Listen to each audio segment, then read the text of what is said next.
चना दालि सब बढ़िया डिश बनबै छी। चना दालि आर अरबा चावल के बढ़िया से भिजा लेलहुँ हँ। कटला से नाखून से कटै छै, कटि रहल अछि। 3-4 घंटा का भिजा देलिए। दुनू बीच के तैयार अछि, अरबा चावल आ दालि।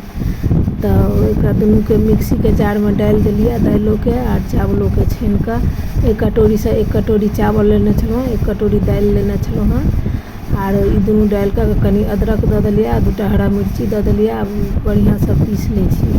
मिही से पीस के ओहिमे खाय वाला चम्मच से 3-4 चम्मच दही दऽ देलिए।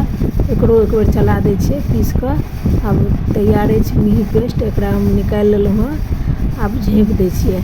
आब एकटा पैन चढ़ेलहुँ हँ, एहिमे सरसों डालि देलिए, तेल डालि देलिए, प्याज डालि देलिए, हरा मिर्ची डालि देलिए।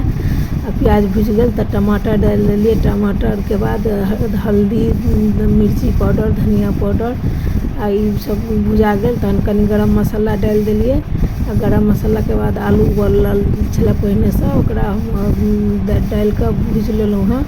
नमक डालि देलिए। आब उतारि लेलहुँ हँ, ठंडा भऽ गेल। आब इम्हर बैटर के देखै छियै, बैटर हमर तैयार अछि। एहिमे डालि देलहुँ हँ नमक स्वाद के अनुसार। आब बेकिंग सोडा कनी, मतलब खाय वाला सोडा। आब एकरा मिला के छोड़ि देलिए। आब तवा पर कनी तेल छीट देलिए। तेल के दऽ के टिश्यू पेपर से या सूती पेपर से पोछि देलिए। आब कनी पानि छीट देलिए, टेम्परेचर डाउन होला। पानि छीट के आ पोछि देलिए फेर से वही कपड़ा से।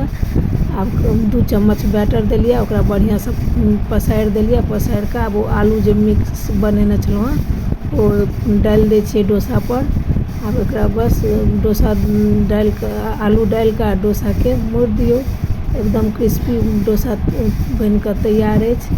बहुत स्वादिष्ट बनै छै। एक बेर बना के जरूर से देखब।